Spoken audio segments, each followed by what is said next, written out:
채우다. 안녕하세요. 이준희 목사입니다. 첫째 날 암송들 다들 열심히 참여해 주셔서 준비하는 입장에서 참 큰 힘이 되었습니다. 두 번째 암송 날이 밝았습니다. 오늘은 또 어떤 은혜를 주실지 기대하면서 두 번째 말씀 구절 함께 보도록 하겠습니다. 여호와께서 아브라함에게 이르시되 너는 너의 고향과 친척과 아버지의 집을 떠나 내가 내게 보여줄 땅으로 가라. 내가 너로 큰 민족을 이루고 내게 복을 주어 내 이름을 창대하게 하리니 너는 복이 될지라. 아멘. 오늘은 창세기 12장 1절 그리고 2절 말씀을 함께 암송하도록 하겠습니다. 창세기는 1장부터 11장까지가 전반부입니다. 그 내용에는 창조, 처음 사람 아담과 하와, 그리고 그들의 범죄함, 노아의 홍수 이야기, 바벨탑 사건 등이 나옵니다. 그리고 12장부터는 하나님의 구원 사역이 한 사람을 부르시는 것으로 시작이 됩니다. 그 한 사람은 아브라함입니다. 12장에서는 아직 아브라함이 아브람으로 불리고 있다는 것을 참고로 알고 계시면 좋겠습니다. 하나님은 이 아브라함을 부르시고 말씀하십니다. 너의 고향과 친척과 아버지의 집을 떠나라. 내가 내게 복을 줄 것이다. 너로 큰 민족을 이루고 내 이름을 창대하게 할 것이다. 라고 약속하셨습니다.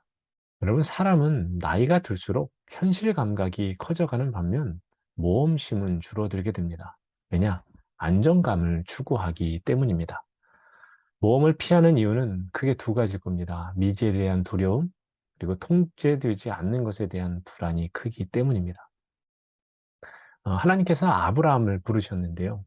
이 아브라함을 부르셨을 때 그 나이가 75세입니다. 경제적으로 성공해서 자리를 잘 잡은 중년의 한 남성이 바로 아브라함이었는데, 하나님께서 특별히 떠나라고 하지 않으셨다면 떠날 이유가 없었던 사람이라고 보시면 됩니다. 그런 그를 하나님께서 부르신 겁니다. 공은 던져졌고 이제 그 공을 받아야 할 아브라함은 선택해야 합니다. 부르심에 응답해서 떠날 것인지 아니면 그대로 남을 것인지, 그래서 지금 것을 계속해서 누릴 것인지 아브라함은 선택해야 했습니다. 사실 아브라함이 부름을 받았을 그때는 세상 사람들이 말할 때 늦었다고 하는 때입니다. 그런 때에 아브라함은 기꺼이 모험을 나섭니다. 안전을 보장하는 삶의 터전인 고향, 아버지의 집을 떠나서 약속의 땅을 향해 갑니다. 불편을 감수하고 불안전하고 불확실한 것마저도 다 받아들이는 겁니다. 그래서 흔들릴지라도 앞으로 조금씩 조금씩 나아가는 겁니다. 아브라함이 그렇게 할 수 있었던 이유는 자신을 부르신 하나님과 단단히 연결되어져 있다라는 믿음이 그에게 있었기 때문입니다. 무엇보다 그는 하나님을 그 어떤 것보다도 크게 보았기 때문에 새로운 모험을 나갈 수 있었던 것입니다. 하나님은 아브라함에게 고향 친척, 아버지의 집을 떠나 내가 내게 보여줄 땅으로 가라고 하셨는데, 사실 그 땅은 빈 곳이 아닙니다. 이미 가나안 사람들이 정착해서 살고 있는 땅이었습니다. 그러면 그곳으로 갔을 때 결국 수월치 않다라는 것, 수월하지 않은 과정이 예상이 되는 겁니다. 그럼에도 불구하고 하나님께서 아브라함에게 그곳으로 가라고 하신 이유는 복을 주시기 위함입니다. 이것을 기억하십시오.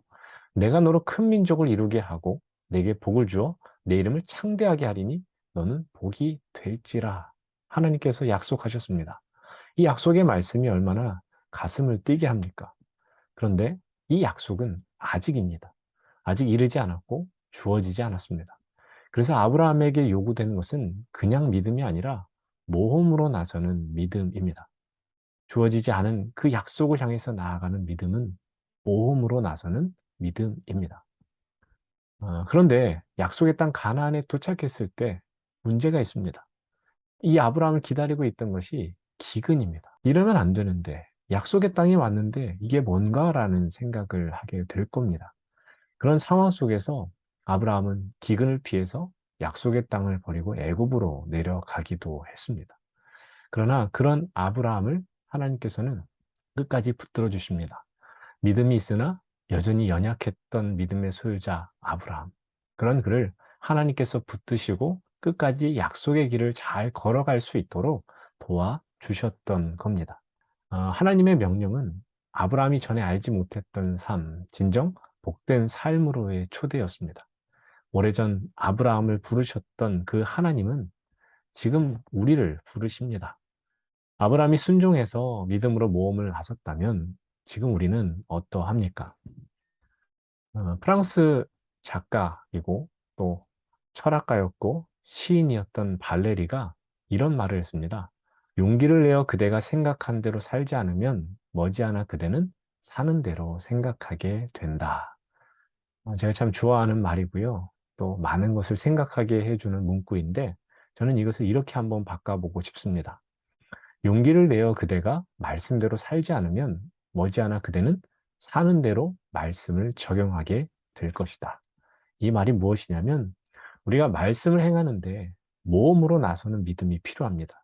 그런데 그 믿음이 없으면 내가 그래서 말씀대로 행동하지 않는다면 말씀에 나를 맞춰가는 것이 아니라 말씀을 나에게 맞추어가는 어리석은 삶을 살게 될 것이다 라는 것입니다. 그러니 여러분, 하나님의 부르심 앞에서 우리에게 필요한 것은 믿음, 모험으로 나서는 믿음입니다. 행함이 있는 믿음입니다. 그것을 기억하십시오. 여러분에게도 갈 바를 알지 못하지만 약속을 향해 나아갔던 아브라함의 믿음이 있기를 바랍니다. 오늘도 우리가 하루를 시작합니다. 새롭게 허락하신 이 오늘 하루를 모험으로 나서는 믿음을 가지고 하나님의 부르심에 합당하게 살아가는 저와 여러분이 될 수 있기를 간절히 바랍니다. 그러면 오늘 암송할 말씀을 함께 보겠습니다. 여호와께서 아브라함에게 이르시되 너는 너의 고향과 친척과 아버지의 집을 떠나 내가 네게 보여줄 땅으로 가라. 내가 너로 큰 민족을 이루고 네게 복을 주어 내 이름을 창대하게 하리니 너는 복이 될지라. 여호와께서 이르시되 너는 너의 고향과 친척과 아버지의 집을 떠나 내가 가라. 내가 너로 큰 민족을 이루고 내게 복을 주어 내 이름을 창대하게 하리니 너는 복이 될지라. 여호와께서 아브라함에게 이르시되 너는 너의 고향과 친척과 아버지의 집을 떠나 내가 내게 보여줄 땅으로 가라. 내가 너로 내게 복을 주어 창대하게 하리니 너는 복이 될지라. 여호와께서 이르시되 너는 너의 고향과 친척과 떠나 내가 내게 보여줄 땅으로 가라. 내가 너로 내게 복을 주어 창대하게 하리니 너는 복이 될지라. 여호와께서 아브라함에게 이르시되 너는 너의 고향과 친척과 아버지의 집을 떠나 내가 내게 보여줄 땅으로 가라. 내가 너로 큰 민족을 이루고 내게 복을 주어 창대하게 하리니 여호와께서 아브라함에게 이르시되 너는 너의 고향과 친척과 아버지의 집을 떠나 내가 내게 보여줄 땅으로 가라. 내가 너로 큰 민족을 이루고 내게 복을 주어 내 이름을 창대하게 하리니 너는 복이 될지라. 아멘. 그러면 오늘 퀴즈를 알려드리겠습니다. 하나님께서 아브라함을 부르셨을 때 아브라함에게 필요했던 것은 무엇인가요? 제가 네 가지 보기를 드렸는데요. 해설을 잘 들으셨으면 금방 무엇이 답인지 아실 거고요. 제가 특별히 강조했습니다. 그 강조 부분을 잘 살펴보시면 무엇이 정답인지 금방 찾으실 겁니다. 그러면 이 퀴즈에 대한 답을 잘 찾으시고 그 답과 그리고 오늘 말씀 암송했습니다 라는 메시지를 저에게 보내주시면 제가 그것으로 출석 체크를 잘 하도록 하겠습니다. 그럼 오늘도 암송에 성공하는 여러분들 되시기를 응원합니다. 파이팅! 감사합니다.